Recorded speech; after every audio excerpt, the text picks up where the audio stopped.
The morning Irene Grayson almost signed away everything her father had bled for was the morning a dusty, broad-shouldered stranger rode onto her land and told her she was making the biggest mistake of her life. The year was 1878, deep in the Texas Panhandle, where the sky stretched so wide and so blue it could make a person feel both infinite and impossibly small at the same time. The land around the Grayson homestead was the kind that broke men and buried dreams, but it was also the kind that rewarded those who stayed. Rolling golden grass that caught the wind like a breathing creature, a creek that ran cold and clear even in August, red clay bluffs that turned amber at sunset, and soil beneath it all that any cattle rancher worth his salt would have traded his best horses to own. Irene's father, Thomas Grayson, had known what this land was worth. He had died knowing it, and he had died trusting that his daughter would keep it. But Thomas Grayson had been dead 4 months now, and Irene was 26 years old, alone, $300 in debt to the Amarillo Savings and Loan, and running out of reasons to keep fighting. She was standing on the porch of the main house that morning, holding a document she had read 7 times and still did not fully understand, when she heard hooves on the hard-packed trail leading up from the road. She looked up, shading her eyes against the climbing sun. The rider was unhurried, sitting tall in the saddle the way men did when they had nowhere pressing to be and no fear of what waited at the end of the road. His horse was a roan mare, good-looking animal with strong legs and calm eyes. The man himself wore a battered brown hat with a cord tie, a canvas duster the color of dried tobacco, and a pair of boots that had seen more country than most men twice his age.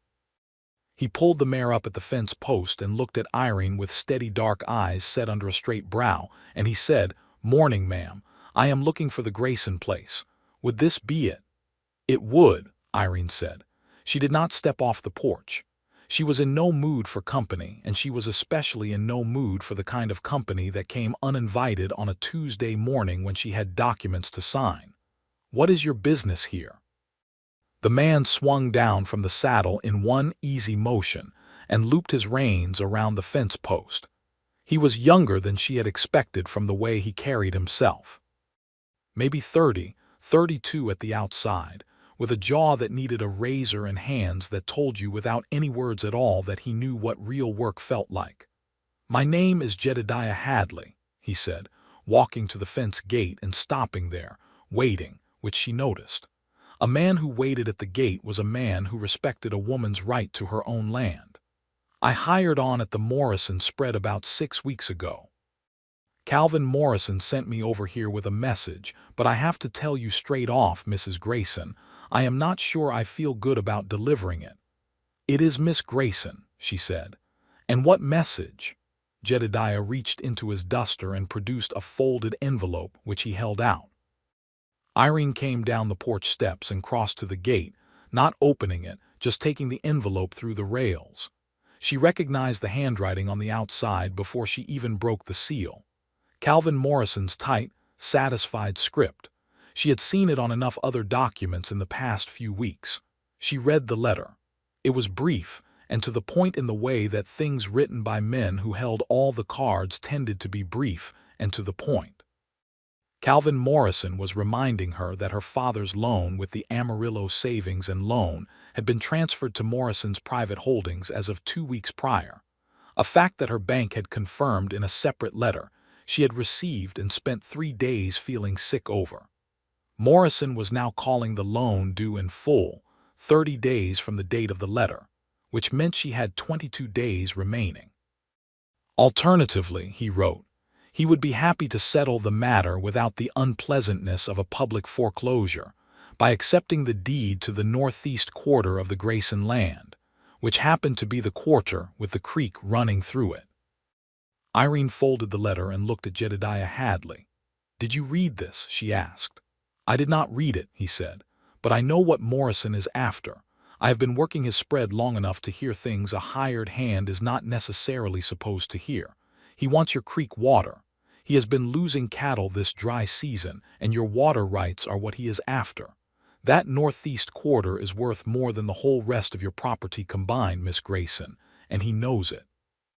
Irene looked down at the document she was still holding in her other hand, the one she had been holding when he rode up. She turned it over so he could see it. "This is the deed transfer form," she said. "I was about to sign it." Something shifted in Jedediah Hadley's expression. Not alarm exactly, but something that sat right next to it.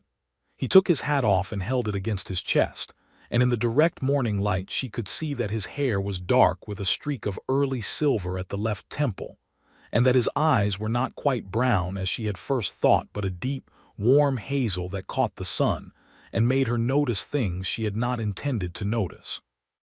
"Miss Grayson," he said, and his voice was quiet and even and serious in a way that commanded attention without demanding it, "I would ask you very respectfully not to do that. Not today, anyway. Not until you hear some things." She crossed her arms. "I am listening." "Not here at the gate," he said. "May I come in?" She studied him for a moment. She had learned, after 4 months of navigating widowhood and debt and men who smelled opportunity in her trouble, to read the difference between men who meant her harm and men who meant her help. Jedediah Hadley had delivered Morrison's letter and immediately told her what Morrison was really after. That was not the behavior of a man running an errand for his employer. That was the behavior of a man with a conscience that outranked his paycheck. She unlatched the gate. She brought him up to the porch and brought out 2 tin cups of coffee from the pot she had made that morning, and she sat in her father's rocking chair and he sat on the porch step, hat on his knee, and she waited for him to speak. "I have been in the cattle business since I was 17 years old," he began.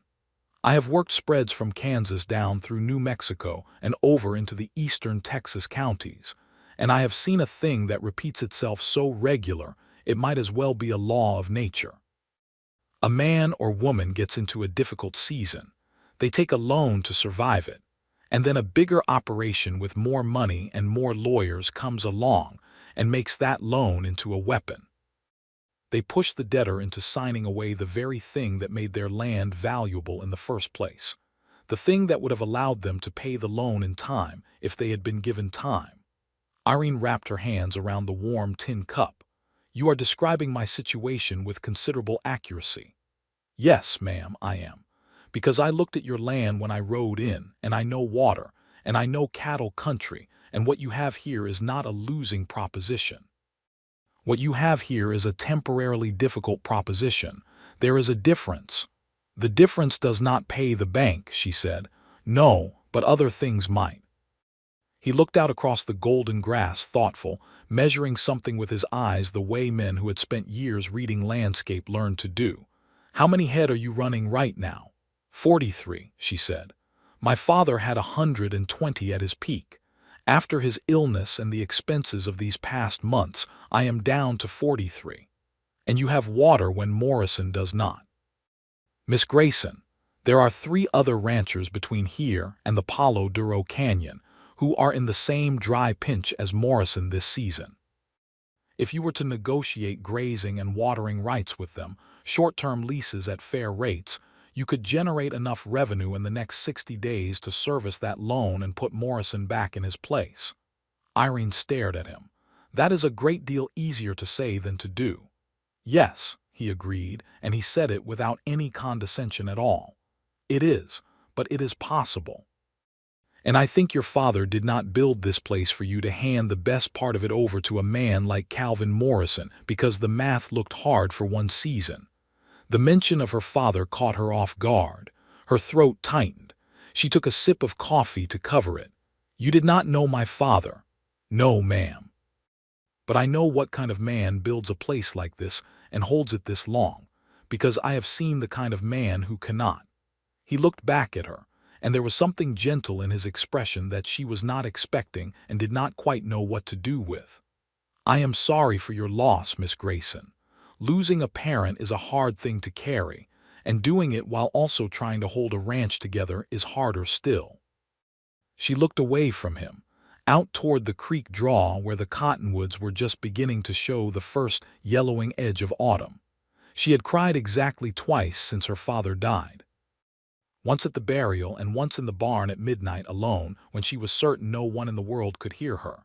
She had no intention of crying in front of this stranger on her front porch, and she did not, but it was a near thing. "Why are you doing this?" she asked, keeping her voice steady. "You work for Morrison. Coming here with your own counsel is not going to endear you to your employer." Jedediah turned his hat slowly in his hands, a thinking gesture she would come to learn.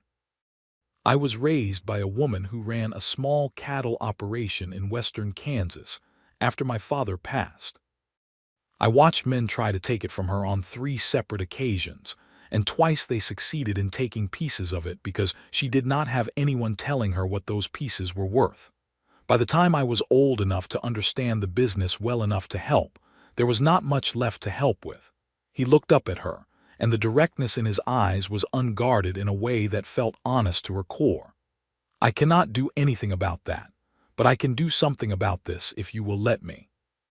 The silence stretched between them, filled with birdsong and the distant sound of her cattle moving through the grass, and the wind that never quite stopped out here. "You would lose your position at Morrison's," she said. "I expect I would," he said simply. "I have lost jobs before." She looked at him for a long moment. Then she looked down at the deed transfer form in her hand. Then she set her coffee cup on the porch rail, folded the document slowly and deliberately, and carried it inside her house and put it in the back of her father's desk drawer under 3 other papers. She came back outside and looked at Jedediah Hadley. "Tell me more about these ranchers and the grazing leases," she said. He stayed. He did not go back to Morrison's that day or the day after. By the 3rd day, it was clear to everyone, including Jedediah himself, that he was no longer a Morrison employee. He sent a brief, professionally worded note with the Morrison ranch hand who came looking for him on the 2nd afternoon, declining to be escorted off the Grayson property and offering no apology for it. The Morrison hand, a young man named Pete who looked genuinely unsettled by the whole situation, took the note and left and did not come back. Irene gave Jedediah the use of the bunkhouse that had sat empty since her last hired hand had left in May. It was a small building, just 1 room with 2 cots and a cast iron stove, but it was dry and tight against the wind, and she could see from the way he looked at it that he considered it more than adequate. He was not a man who required comfort. He was a man who required purpose. He slept in the bunkhouse and worked from first light until the sun went down. He was up before her every morning, and more than once she came out of the house in the early gray of dawn to find him already at the fence, already at the barn, already somewhere on the property attending to something that needed attending. He never asked her what to do. He looked at what needed doing and he did it, and when something required her decision, he came and found her and asked clearly and waited for her answer without trying to shape it in the direction he preferred. That was not a small thing. Irene had spent 4 months fielding suggestions from men who framed their suggestions as questions, but who made it very clear there was only one answer they considered acceptable. Jedediah offered her information, options, and his honest assessment, and then he stepped back and let her decide. She noticed it. She noticed it in the way you notice something rare, the way you notice a perfectly straight fence line in broken country, with a kind of quiet astonishment. On the 4th day, he saddled up and rode out to speak with the first of the ranchers he had mentioned, a man named Hector Arredondo who ran a middle-sized operation about 8 miles east. He came back that evening with the beginning of a deal. Hector had 40 head he needed to water, and was willing to pay a grazing and watering fee for the next 60 days that would cover 1/3 of the outstanding loan amount.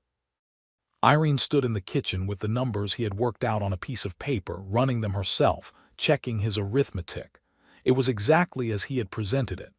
"You negotiated fairly on my behalf," she said. She had half expected him to negotiate the first deal close to her floor, either out of inexperience or out of some unconscious deference to the man's side of the transaction. He had not. He had gotten her a good rate.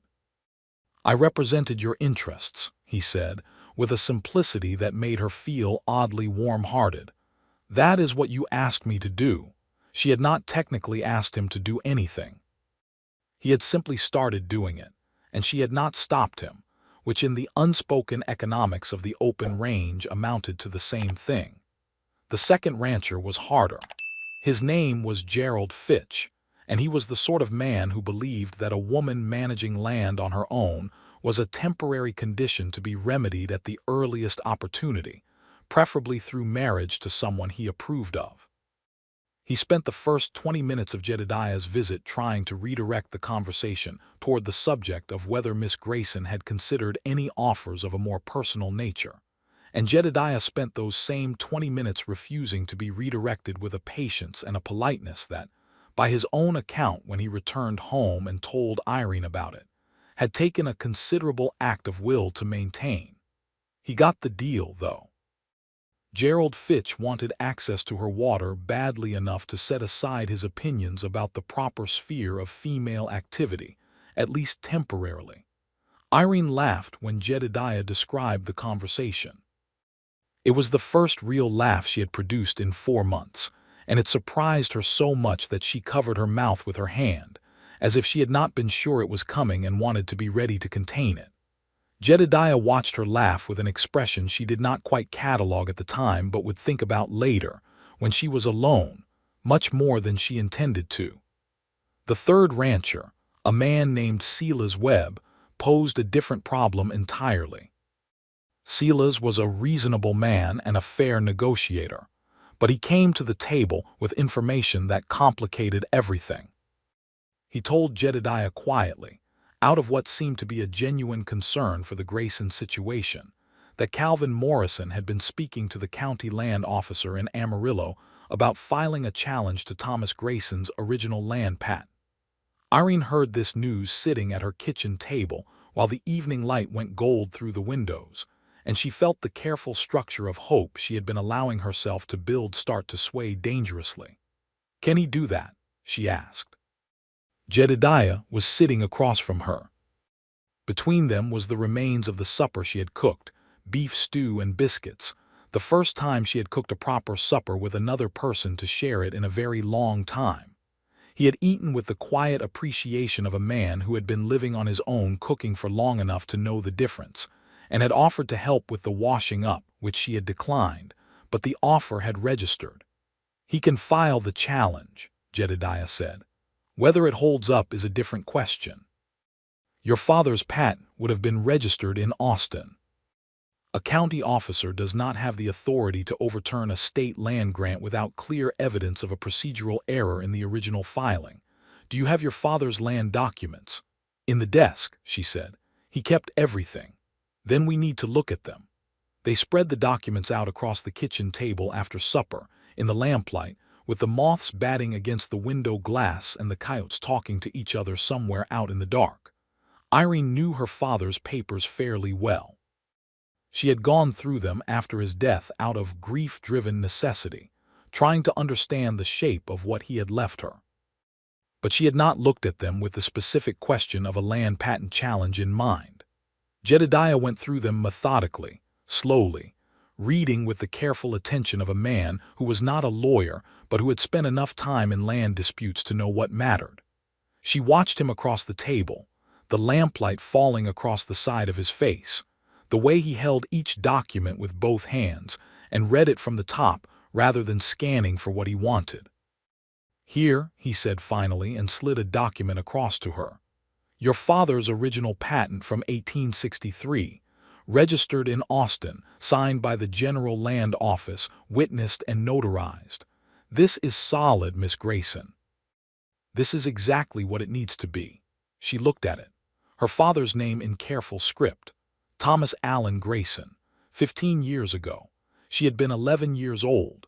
She remembered the day her father had come home from Amarillo with this paper in his saddlebag and had spread it out on the table and let her and her mother look at it. And her mother had cried the good kind of tears, and her father had looked like a man who had planted a flag on the surface of the moon. She pressed her fingertip to his signature. "He worked 30 years for this piece of ground," she said quietly. "He came out here from Tennessee when he was 19 years old with nothing but a mule and a seed bag, and the stubbornness of a man with something to prove. He built the house and the barn, and dug the first well with his own hands. He planted the kitchen garden and strung the first fence wire, and buried my mother under the cottonwoods when she died of fever in 1869, and he kept going. He kept going through the drought of 1871, and the Indian raids of 1874, and every other thing this country threw at him. She looked up at Jedediah.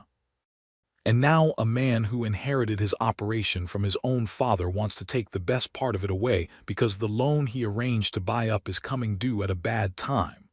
Jedediah held her gaze. "Not if I can help it," he said. It was said quietly and without any drama, but it landed on her chest like something warm and solid, and she had to look back down at the document to compose herself. "We should ride to Amarillo," he said. "We should take these documents to the land office ourselves and speak with the officer directly, before Morrison's complaint, if he files one, gets any traction. And we should speak with an attorney about the loan transfer. There are rules about how a loan can be transferred and what notice the debtor is owed. If the transfer from the bank to Morrison was not properly conducted, the loan may not be legally callable in the way Morrison claims." Irene looked at him. "You know a great deal about land law for a man who describes himself as a cattle hand." Something moved across his face that she thought might have been amusement, but quieter than amusement, something more private. "I have had occasion to learn," he said. "And I am a man who reads what he can find to read, even out here where finding reading material takes some effort." She thought of the book she had seen in the bunkhouse when she had brought fresh bedding, a worn copy of Blackstone's Commentaries on the Laws of England, the kind of thing you did not expect to find in a cowboy's kit. "We will ride to Amarillo the day after tomorrow," she said. "I need a day to put things in order here and to make arrangements for the cattle." He nodded. "I will write to Hector Arredondo and ask if his son can come over to watch the herd for a day or two. Hector mentioned his boy is looking for extra work." "You have thought of that already," she said. "I think ahead," he said, and there was the quiet amusement again just at the corner of his mouth. "It is a habit." The day before they left for Amarillo, the weather changed. A blue norther came tearing down from the plains, the kind of sudden autumn cold front that the Panhandle specialized in, dropping the temperature from comfortable to bitter in the space of 3 hours. The sky turned the color of pewter, and the wind came with it like a physical force, bending the grass flat and making the cattle restless and pushing leaves off the cottonwoods in spiraling clouds. Irene and Jedediah spent the afternoon closing up the barn against the cold, checking on the cattle, making sure the water trough would not freeze overnight. They worked side by side in the biting wind, and the cold made everything vivid and immediate: the smell of the hay, the sound of the cattle settling, the warmth of the animals against the chill, and the way Jedediah moved through it all with a competence that was so natural it never called attention to itself. At one point, moving hay bales in the barn, their hands reached for the same bale at the same moment and touched. She pulled back quickly and he did the same, and they did not look at each other for a moment, and the silence in the barn was different from the silence it had been before. She looked up at him then, because she was not a woman who avoided things that needed to be faced.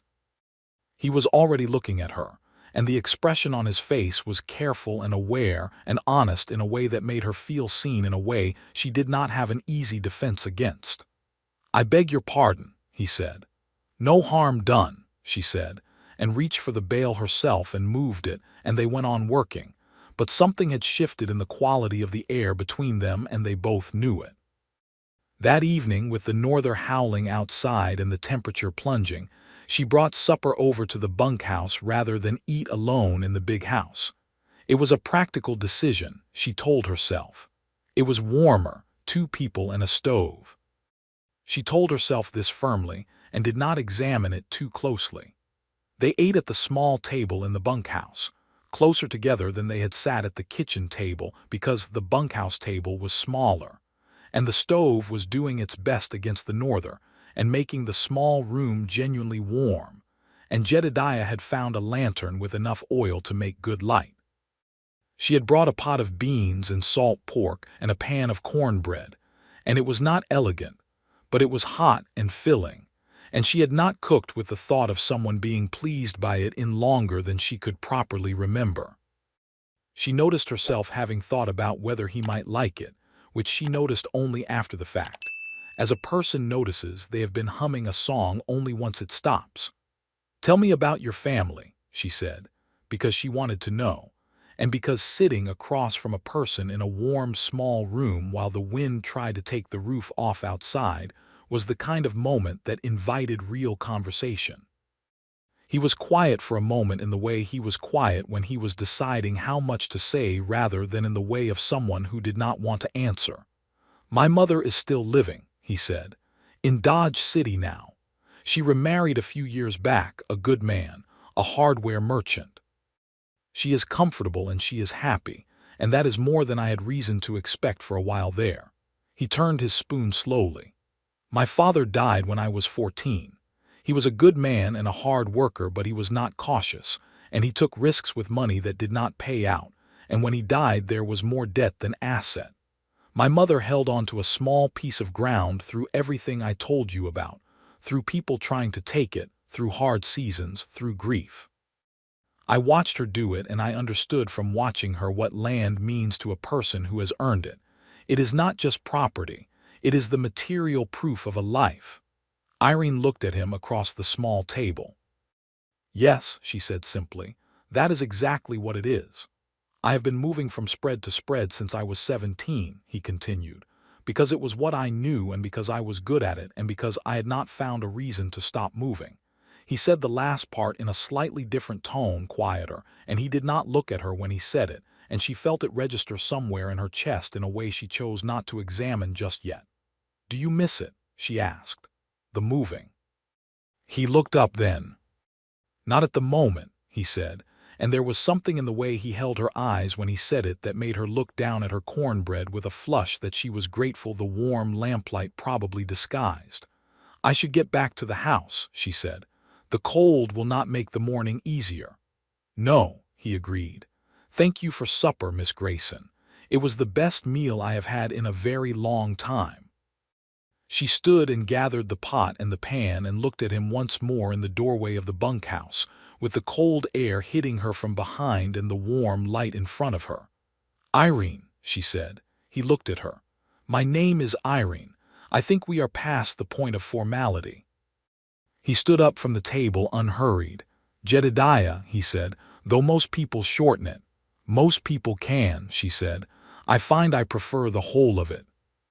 She walked back to the house in the howling cold and closed the door behind her, and stood in her kitchen for a moment with her hand still on the door handle, listening to the storm and thinking about the expression that had been on his face when she said she preferred his whole name, and she shook her head at herself and went to bed and did not sleep for some time. The ride to Amarillo took the better part of a full day on horseback. They set out before sunrise, Irene on her father's bay gelding and Jedediah on the roan mare, with the document satchel strapped to Irene's saddle bag. The norther had passed but had left the air clean and sharp and cold, and the panhandle spread around them in every direction like a tan and gold sea under a sky that had washed itself brilliant after the storm. They rode mostly in comfortable quiet, which was its own kind of conversation.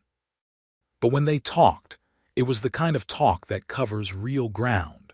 She told him about growing up on the ranch, about her mother who had painted watercolors of the land and called it the most beautiful place she had ever seen even on the hardest days. About learning to rope at 9 years old and to shoot at 10 and to keep account books at 12. Because Thomas Grayson had believed that a woman who owned property needed to know how to protect it in every dimension.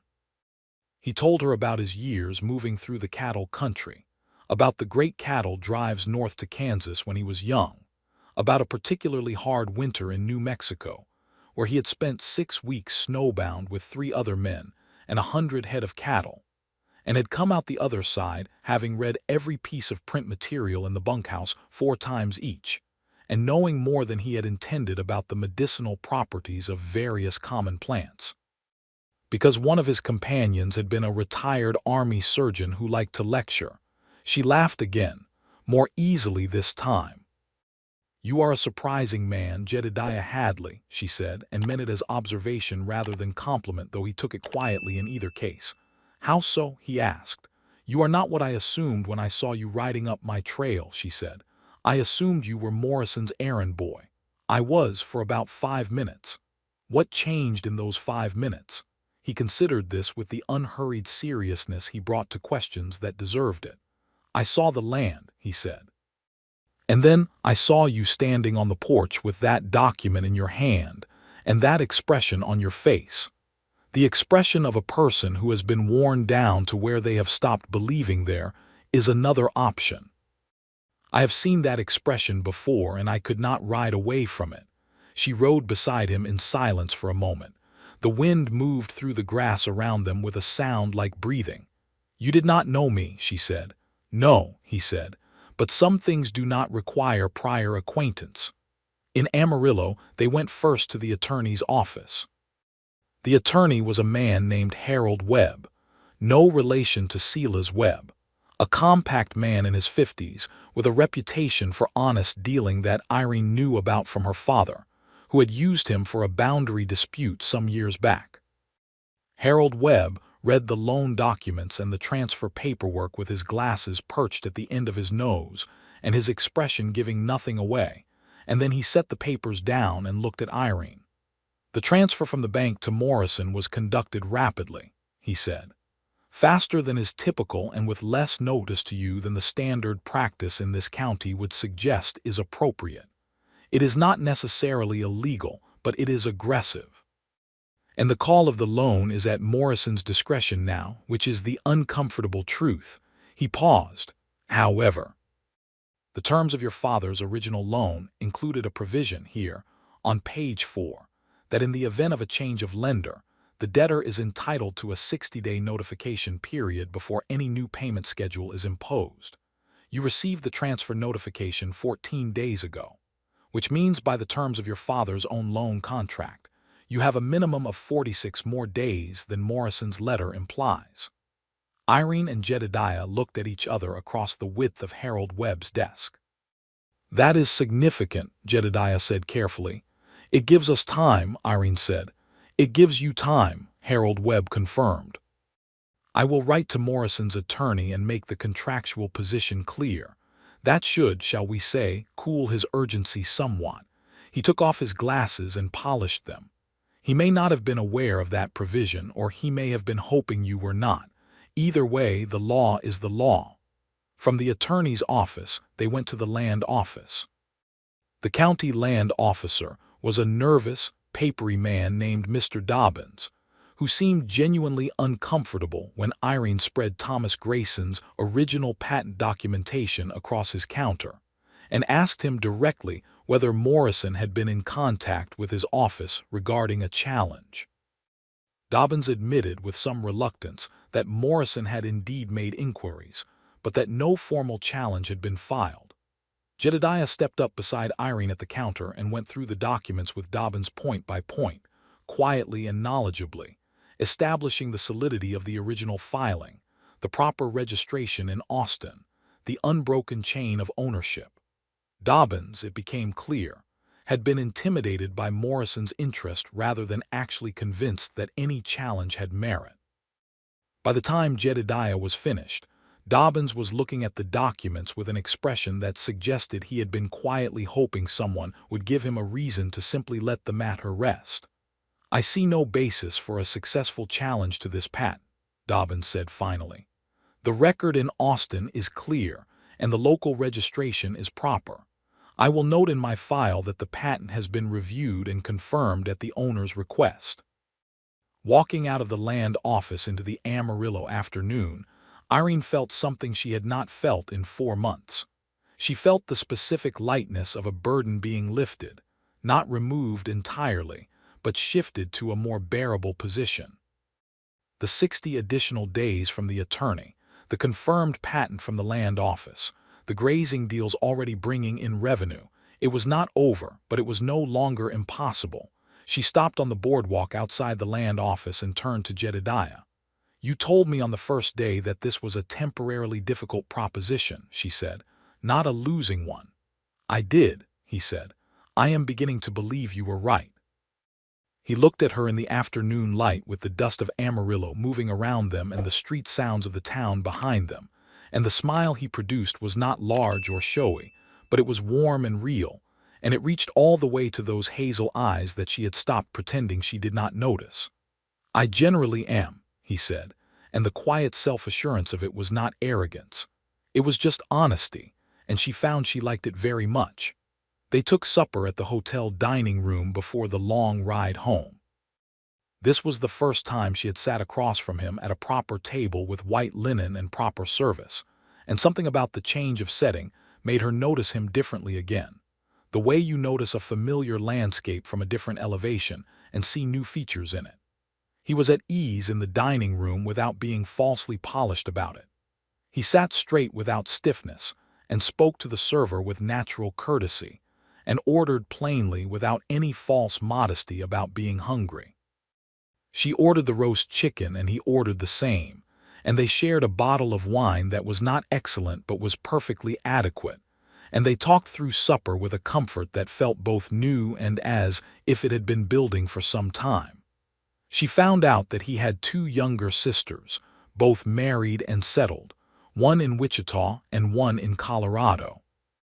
He found out that she had grown up wanting to be a botanist, had read everything she could find about plant science, and kept a pressed flower collection in a leather-bound book that her mother had given her. "A botanist," he said, with genuine interest rather than the faint surprise she was accustomed to receiving when she shared something outside the expected range of a rancher's daughter. "My mother encouraged it," she said. "She said that a woman should have an interior life that belonged only to her, that was nobody else's business and nobody's to take away." She looked at her wine glass. "I think that is part of why this land means what it means to me. It is not only the practical thing. It is the thing that was given to me, the thing that belongs to me in a way that feels as if it was always supposed to." "Then it is worth fighting for," he said. She looked at him directly. "You understand that?" "I do," he said, "more than I can probably explain properly." They rode home in the evening under a sky that went from gold to deep purple to a blaze of stars, the panhandle darkness being total and absolute in a way that made the stars not decorative but structural, as if the sky were held up by them. They rode close together on the trail because the way was familiar and the horses were steady, and there was no reason not to be close. At some point, somewhere in the middle of that star-soaked darkness with the Rhone and the bay moving at the same easy pace, their hands brushed where the reins hung loose between them, and this time neither of them pulled back. Their fingers stayed in contact for a moment, not quite holding, just present against each other in the dark, and then the trail narrowed slightly and the horses adjusted and they separated again. But neither of them said anything about it, and neither of them had to. The weeks that followed were the most purposeful that Irene Grayson had lived since her father's death, and were also the most unexpected of her life in other ways entirely. The grazing and water leases with Hector Arredondo and Gerald Fitch were formalized with Harold Webb, drawing up proper legal documents that protected Irene's rights clearly and could not be used against her later. The third deal with Silas Webb came through as well, and between the three of them, the revenue in the first 30 days covered nearly half the outstanding loan amount. Jedediah was managing the additional cattle coming onto the property with the quiet efficiency of a man who had been doing complex ranch work his whole life, but he was also doing something subtler that she noticed gradually. He was teaching her. Not in a didactic or patronizing way, but in the way of a person who shares knowledge naturally, explaining what he was doing and why when she was present, answering her questions fully, occasionally asking her what she thought and meaning it. She learned things she had not known about assessing cattle condition, about reading grass quality, about managing a rotating water schedule for multiple herds from a single water source. She learned, because he showed her without making it into a lesson how to negotiate from a position of advantage, even when the advantage was not obvious on the surface. She understood more at the end of those weeks about the real value of what she held than she had understood at the beginning, even having held it her whole life. "You are doing this deliberately," she said one evening, sitting on the fence rail of the main pasture while the sunset made everything orange and pink and improbable. He leaned on the rail beside her. "Doing what?" "Making sure I understand what I have here, not just in a general sense, in the specific, technical, defensible sense. You are making sure I could hold this place even without you here." He was quiet for a moment. Then, "Yes." She looked at him. "Why?" He kept his eyes on the cattle in the field, and she could see him choosing words with care. "Because you should be able to hold it on your own terms," he said. "Because the best thing I can do for you is make sure you do not need me to do it for you. If you hold this land only because someone else is here managing it, it is not fully yours. If you hold it because you understand it and can command it yourself, then it is." She was quiet for a moment. The sunset light was extraordinary on the grass. "And after that?" she asked. She kept her voice even. She was asking a real question, but she was asking it carefully because the answer mattered in a way that she had only recently allowed herself to acknowledge. He turned to look at her then, and the last of the sunset was on his face, and his expression was not guarded at all. It was open in a way she had not seen it before, as if the decision to let her see it had already been made. "After that," he said slowly, "I would very much like to still be here. Not because you need me to be, but because I would like to be very much, if that is something you would want." She held his gaze. The cattle grazed. The sky turned deeper. The wind moved through the grass. "I think," she said carefully, "that I have been finding reasons to come out to wherever you are working every single day for 3 weeks, and I do not think it is entirely because of the ranch management." He looked at her for a long moment, and then the corner of his mouth moved upward, and it became a full, real smile, the kind she had not seen yet, the kind that changed his face entirely and made him look younger and warmer and like someone she wanted to keep seeing smile like that for a very long time. "No," he said, "I do not think it is either." They sat on the fence rail while the sky went from pink to purple to the first blue-black of evening, and the cattle settled, and the coyotes started their distant conversation, and their shoulders were touching in a way that was entirely intentional on both sides. Calvin Morrison did not give up easily, but he gave up practically. Harold Webb's letter regarding the 60-day notification provision arrived at Morrison's desk and produced a reaction that Irene heard about secondhand from Silas Webb, who had heard it from Pete the Morrison ranch hand, who had not been able to avoid overhearing the language that Morrison had used upon reading it. The language had been, by Pete's account, quite vivid. But the law was the law, as Harold Webb had said, and Morrison knew enough to know when a legal position was solid. Morrison made one more approach. He came himself, which was a measure of how much he wanted the Northeast Quarter, driving up to the Grayson homestead in a buckboard in the second week of October with a new offer. He was a big man in his 50s, florid and well-dressed by Panhandle standards, with the kind of confidence that comes from having won enough times to forget that it is possible to lose.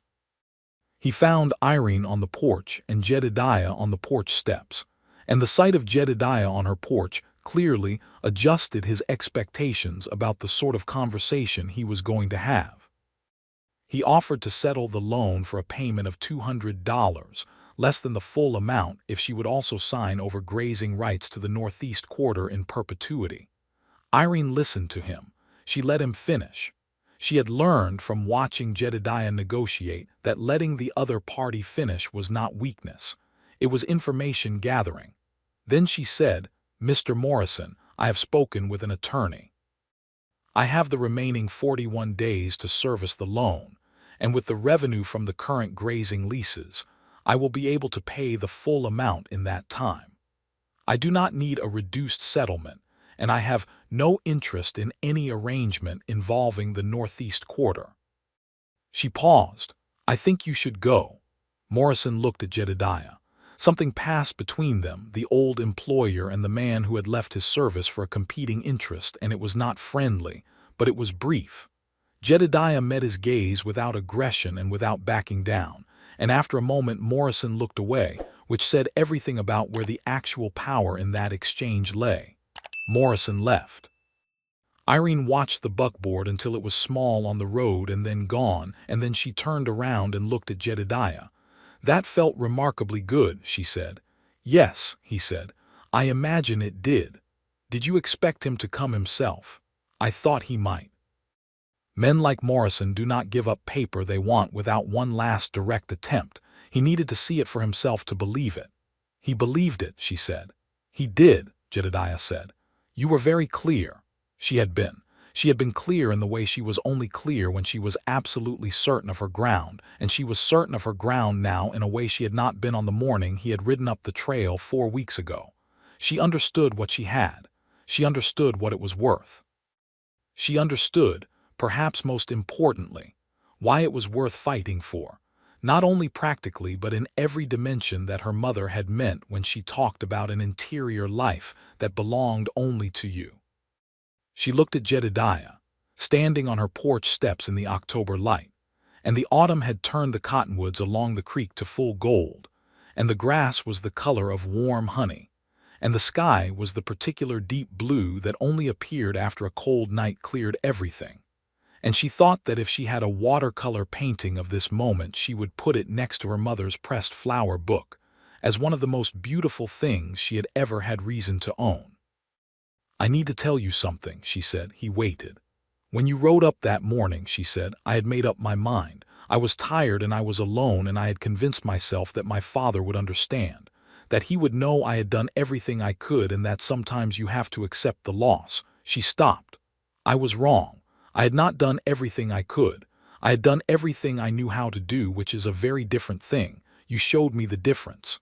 He was quiet for a moment. "Then you did the work, Irene. I showed you a door. You walked through it. You kicked the door down," she said, "and then you walked back to my fence and waited for me to invite you through properly. That is not a small distinction." He looked at her, and the morning light was on him, and she decided that there was no point in being cautious about something this clear. She stepped down from the porch to where he was standing on the steps and looked at him at eye level, closer than she had allowed herself to stand before, close enough to see the fine lines at the corners of his eyes from years of reading the sun and the wind. "I would very much like you to stay," she said. "Not as a hired hand.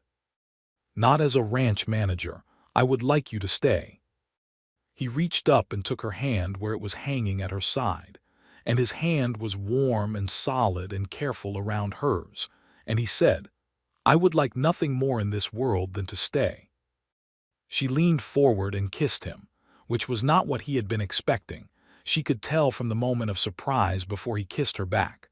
But he kissed her back thoroughly, and with a warmth that she felt all the way through, and when they separated they were both completely still for a moment, looking at each other, in the way of two people who have just confirmed something they had both been holding carefully for some time. "Well," she said. "Well," he agreed, and he was smiling again, the full one, and she decided she was going to find reasons to produce that smile as often as possible for the rest of her natural life. The loan was paid in full on the 43rd day. Irene rode into Amarillo herself, with Jedediah beside her, and she sat in Harold Webb's office and signed the payoff documents and received the lien release in return. And she held that piece of paper in her hands for a moment before she put it in the document satchel, alongside her father's patent, and felt something settle in her chest that had not been settled since before her father had gotten sick. Outside Webb's office she stopped on the boardwalk and looked at the document again. Full payment. Lien released. The northeast quarter with the cold, clear creek running through it was entirely, legally, completely hers. She folded the paper and put it in the satchel and looked at Jedediah. "I would like to go to the land office," she said. "I would like to register the lien release in the county records and have it noted that the property is free and clear." "Good idea," he said. "And then I would like you to take me to the nicest restaurant in Amarillo for dinner," He raised an eyebrow, not the impatient kind but the pleased kind. "I can manage that." "And then," she said, "I would like to ride home and have a conversation with you about the future, a real one, about what comes next." He looked at her steadily.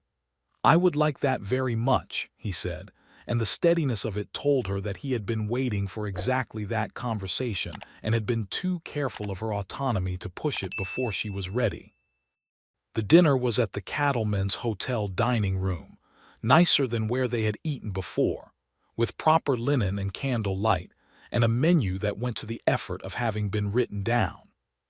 She wore the dress she had brought in her saddlebag, the one she had packed on a quiet impulse she had not quite explained to herself that morning, dark blue wool with a white collar, the dress she had worn to church in Amarillo before her father's illness had made traveling difficult.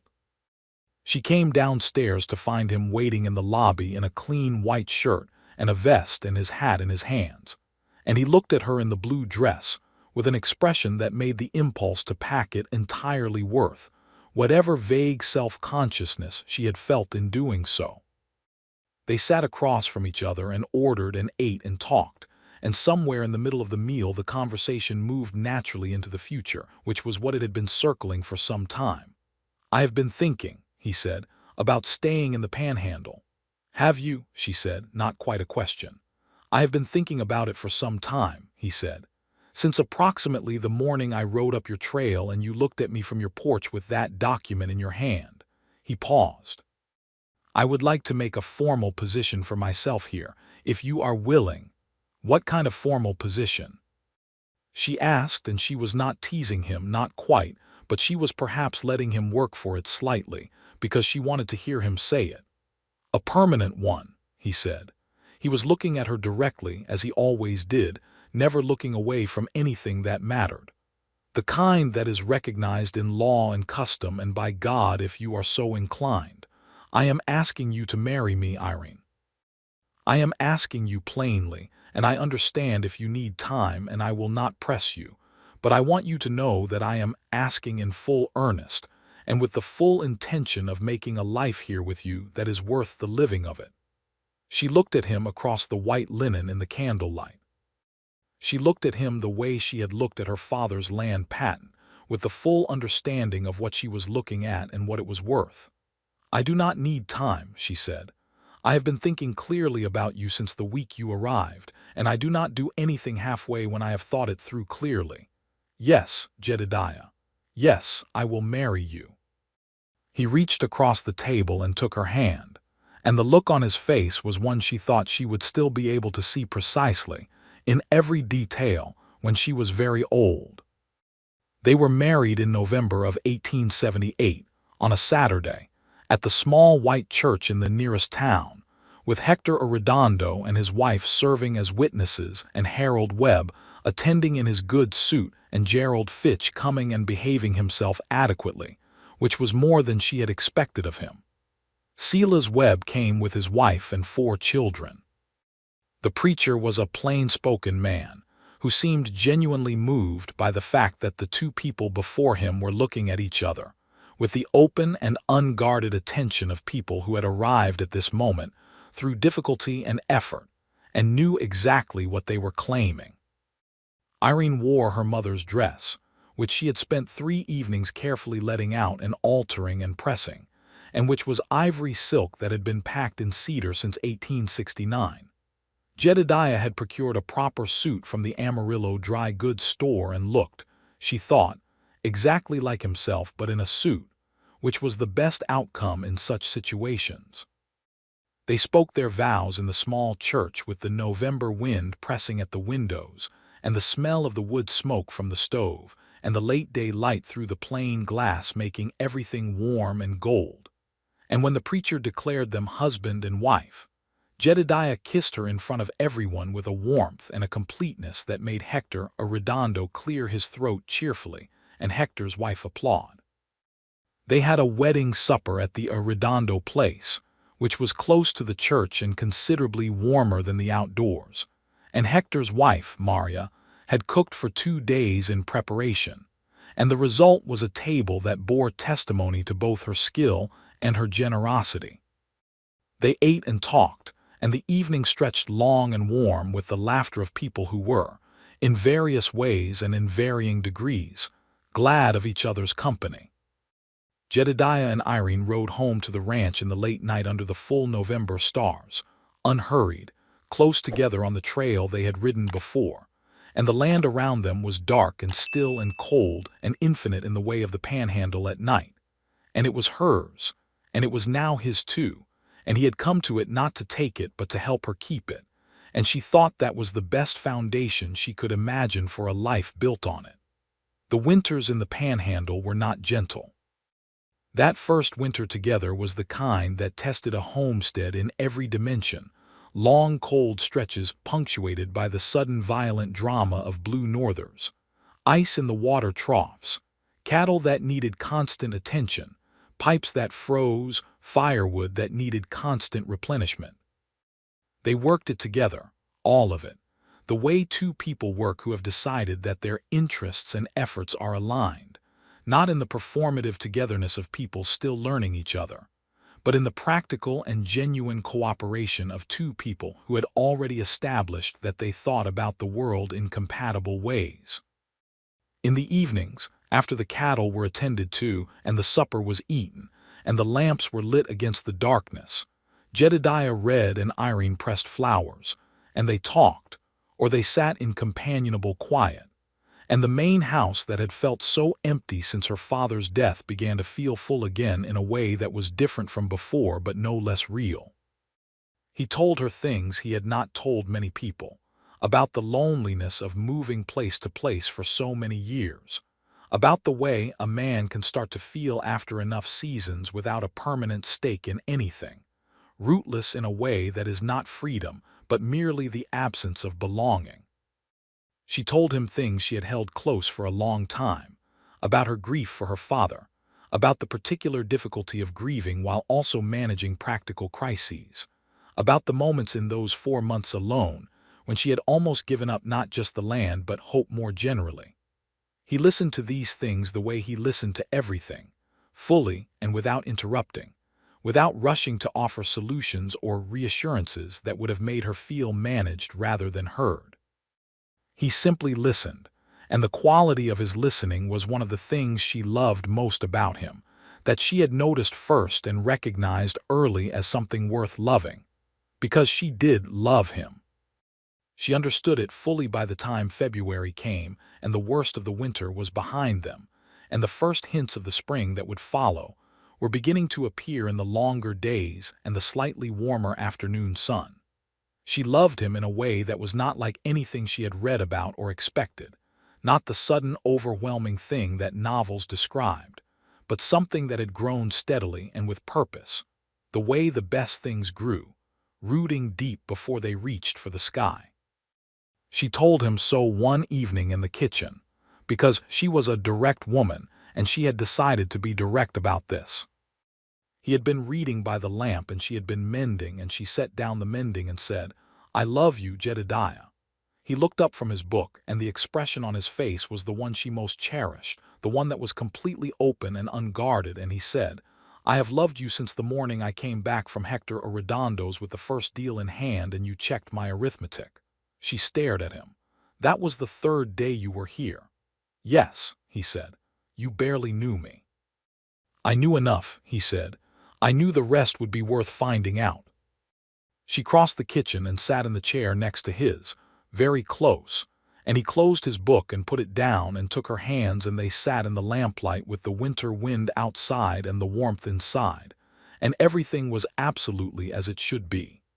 Spring came to the panhandle with the force of a thing that had been patiently waiting and was now done waiting. The grass came green and vivid. The creek ran high with the snowmelt from the distant highlands. The cattle shed their winter coats and grew restless and loud in the morning. The cottonwoods leafed out along the creek bank in that particular bright yellow-green that Irene thought was the most alive color in all of nature, and she walked along the creek in the spring evenings sometimes just to be near it, to be near the evidence that the land was alive and continuing and hers. Jedediah had spent the winter planning and the spring building. He added a new fence line along the northeast quarter, properly done with good posts and taut wire, marking the boundary clearly for anyone who might be tempted to test it. He worked with Hector Arredondo to establish a more permanent grazing arrangement that made practical and financial sense for both operations. He repaired the barn roof and overhauled the water system and rebuilt the bunkhouse properly, replacing what had been temporary and makeshift with things that would last. He also bought 6 additional cows at the spring cattle sale in Amarillo, good stock, which Irene had approved after examining them herself and consulting the knowledge she had been steadily accumulating. They drove them back together on a warm April day, Jedediah on the Rhone and Irene on the bay, and the 6 new additions ambling between them on the trail, and it felt like exactly the kind of day that a life is supposed to contain. Their operation grew. Not quickly, not dramatically, but steadily and with intention, the way sustainable things grow. By the summer of 1879, they were running 90 head, which was the most the land could properly support without depleting it, and which produced an income that was not lavish but was solid and real and entirely theirs. Calvin Morrison left the area. Irene heard this from Silas Webb in the summer. Morrison had overextended himself in several directions simultaneously, and without the Grayson water access he had been counting on, his cattle operation had had a difficult year. He sold most of his holdings to a new buyer from Oklahoma and moved on. Irene heard this news without any particular vindication or bitterness, just a quiet acknowledgement that things had worked out as they had been supposed to. She told Jedediah that evening, and he nodded and said, "Good," and went back to reading, and she found she felt exactly the same way. It was finished. It was over. The thing that had loomed so large in the darkest months of her life had resolved itself in the natural way of things that do not have right on their side, and she was free to look forward without that particular shadow on the horizon. In September of 1879, almost exactly a year after the morning Jedediah had ridden up her trail, Irene told him she was expecting a child. She told him at breakfast, quietly, with her coffee cup in her hands and the morning light coming through the kitchen windows, and she watched his face as the information reached him. It went through several things quickly, surprise, and then something she could not quite name, something vast and serious and luminous, and then it settled into an expression she had not seen before, a kind of wonder that she thought was the most beautiful thing she had ever seen on a person's face. He came around the table and put his arms around her carefully, the way a man holds something precious, and she leaned into him and felt his face pressed against her hair, and he was quiet for a long moment, and then he said very quietly, "Thank you." She laughed, surprised. "I do not think I deserve exclusive credit for the enterprise." She felt him laugh too against her hair, and he held her tighter. The pregnancy was not simple. The winter of 1879 into 1880 was hard, and Irene was tired in a way she had not been prepared for, a bone-deep exhaustion that was nothing like ordinary tiredness, and she had to learn to ask for help with things she had always done herself, which was its own education. Jedediah was present in every way that a person could be present. He took over the heavier ranch work entirely and managed it without making her feel helpless. He came in from the barn in the evening smelling of cold air and horses, and he cooked supper with a competence he had been modest about and should not have been. He read to her in the evenings when she was too tired to hold a book, and he asked every day how she was feeling, and he meant it every time he asked. She loved him for all of it. She loved him for the particular thing of being a man who had the practical capacity to care for someone without making the caring feel like a diminishment of the person being cared for. Their son was born in April of 1880, on a night when the spring storms were moving through the Panhandle, and the thunder was doing something impressive in the distance, which Irene would later say was entirely appropriate given the noise the child himself produced upon arrival. He was delivered by the Amarillo doctor who had ridden out in the rain, and who declared mother and son healthy, and took his fee and left them to it.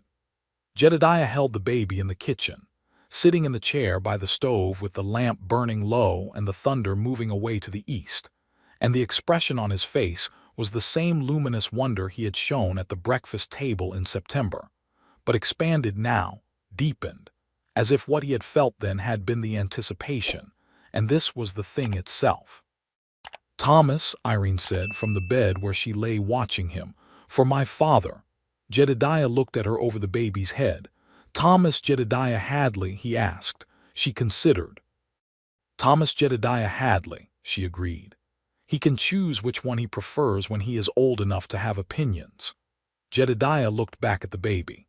Thomas Jedediah Hadley looked at nothing in particular with the unfocused intensity of the newly arrived, and Jedediah said, very quietly, as if to the baby rather than to Irene but loud enough for her to hear, "You are going to grow up on the best piece of land in the Panhandle, son.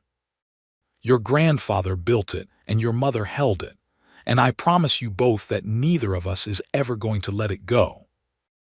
Irene looked at the man who had ridden up her trail on a September morning 2 years ago, and told her she was making the biggest mistake of her life and stayed, until she understood what it was worth. And she thought about all that had happened in those 2 years.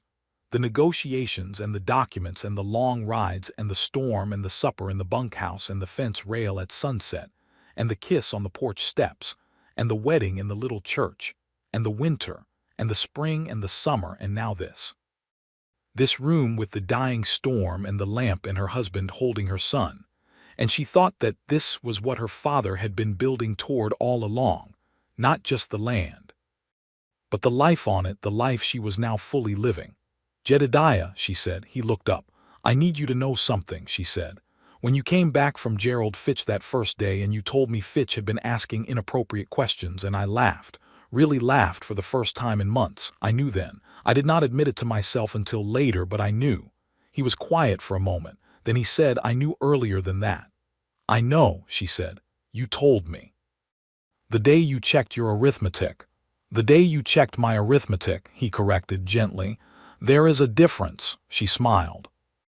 It was not lost on her that he still made the distinction, still was careful to give her the credit that was hers. It was one of the things she would never stop noticing and never stop being grateful for. Thomas slept. The storm moved on. The lamp burned steady. Outside, the Panhandle night settled into the particular deep quiet that followed weather, with the stars beginning to show again through the clearing sky and the creek running full and cold at the edge of the northeast quarter, which was still and would remain entirely theirs. The years that followed were the kind that build a life properly, not without difficulty, not without the seasons of drought and hard winters, and the ordinary struggles of running a ranch on the Texas Panhandle in the 1880s, which were never entirely ordinary and always demanded something real from the people who had chosen to stay. But difficulty and a good life were not opposites, as Irene had come to understand, as her father had known before her. They were companions, and the difficulty was often what showed a person most clearly what the good life was worth. The Hadley operation, as it came to be known in the county, grew into something that people recognized not because it was the biggest in the area, but because it was done well. The cattle were well managed. The land was kept carefully. The water in the northeast quarter was shared fairly with neighbors in hard seasons, and the fairness was remembered, which built a kind of goodwill that was worth more than any single transaction. Jedediah had a reputation as a man whose word was solid, and whose assessment of a situation could be trusted, and Irene had a reputation as a businesswoman who understood her own interests and negotiated clearly and kept her commitments. Harold Webb sent occasional clients to them for advice about land management and water rights, which was an irony that Irene found satisfying. She had started keeping detailed records of the operation, ledger books with the thoroughness her father had taught her, and the additional understanding she had developed, and she occasionally consulted with other ranchers' wives who were navigating the financial dimensions of their operations without adequate information. because she remembered very clearly what it felt like to not know what she had, and how close that not knowing had come to costing her everything. Thomas grew into a boy who was curious and energetic, and who had his mother's eyes and his father's way of listening carefully before speaking, which Irene considered the best possible combination. He was 4 when his sister arrived, a girl with dark hair and a strong opinion about everything from the first weeks of her life, whom they named Clara after Jedediah's mother's family, and who would grow into someone who made Clara's name mean something formidable in that county. And then, 2 years after Clara, another son they named Eli, who was quiet and observant, and who from the time he could walk was always to be found somewhere near the creek in the northeast quarter, standing very still and watching the water with a concentration that reminded Irene achingly of her own childhood fascination with the natural world. She told Jedediah once, watching young Eli from a distance at the creek bank, "I think Eli might be the botanist I meant to be." Jedediah stood beside her with his arm around her shoulders and watched their son crouch down to examine something in the shallows of the creek with that extraordinary stillness, and he said, "I think you are probably right. We should get him books." "We should get him books," she agreed. They did. They got all 3 of them books. It was a point of particular priority for both of them, and the main house had 3 shelves of books by the mid-1880s, including Jedediah's worn copy of Blackstone's commentaries and Irene's pressed flower records, and a growing collection of science texts and adventure stories and history, and anything else they could find on their trips to Amarillo and the catalogs that came from the Eastern publishers. Hector Arredondo died in 1883, and Irene and Jedediah both went to the funeral and sat with Maria and her children and mourned genuinely, because Hector had been the first person to put a fair deal on the table when everything was uncertain, and that was not a thing you forgot. His son Diego took over the Arredondo operation, and the fair dealings between the 2 ranches continued into the next generation, which was the best kind of legacy. One autumn evening in 1885, 7 years after that September morning, Irene and Jedediah were sitting on the porch of the main house after supper, in the same 2 chairs where she had once sat with a mug of coffee and told a stranger she was listening. The 3 children were inside, Thomas doing his arithmetic and Clara reading with the focus of someone who could not be interrupted by anything short of a natural disaster, and young Eli having been put to bed an hour ago. The Panhandle evening was doing the thing it did best, painting the sky in colors that had no adequate names, and making the grass and the distant bluffs glow as if lit from within. Irene had her pressed flower book open on her lap, adding a sprig of late prairie aster that she had found that afternoon along the creek, pressing it between the pages with the care she gave to things worth preserving. Jedediah was watching the sunset with his coffee and the quiet attention he brought to things of beauty, which was one of the things she had learned about him gradually and never stopped finding remarkable in a man who was otherwise so practically oriented. He could stop for a sunset. He considered that important. "Do you remember," she said, not looking up from the flower, "the morning you rode up the trail and I was about to sign those papers?" "Perfectly," he said. "What would have happened?" she asked. It was a question she had asked herself before but never asked him directly. "If you had just delivered the letter and ridden away?" He was quiet for a moment. "I think you would have signed the deed transfer," he said. "I think Morrison would have had his water rights, and your situation would have continued to deteriorate until the remaining land was not enough to sustain a viable operation, and eventually you would have had to let it go altogether." He paused. "And I think your father's life's work would have ended up folded into a larger operation that never knew or cared what it meant." "Yes," she said quietly, "I think that is right. But that is not what happened," he said. "No." She looked up from the flower book and looked at him in the last of the sunset light, this man who had ridden up her trail and told her she was making the biggest mistake of her life and stayed until she understood what it was worth. Who had stayed for much longer than that and for much better reasons. "That is not what happened." He looked back at her, and the sunset was behind him, and it made him look like the subject of one of her mother's watercolors, warm and present and absolutely real. "I am glad I stayed," he said. "So am I," she said. "I'm very glad you stayed." Inside the house, through the open window, they could hear Thomas arguing with Clara about something arithmetical with the specific brand of sibling confidence that suggested neither of them was right. The creek murmured in the northeast quarter. The cattle were settled for the evening. The land spread around them in every direction, gold and brown and green and red, alive and continuing, rooted in the effort of everyone who had loved it, waiting patiently as land does for all the life that was still going to happen on it. Irene closed the pressed flower book and reached over and took Jedediah's hand where it rested on the arm of his chair, and he turned his hand over and held hers without looking away from the last light of the sunset. And they sat together on the porch of the house that Thomas Grayson had built and Irene Hadley had held, and Jedediah Hadley had stayed to help her understand. And the evening settled around them as evenings do, slow and complete, the way good things settle when they are in the right place at last. The northeast quarter with the creek ran cold and clear as it always had.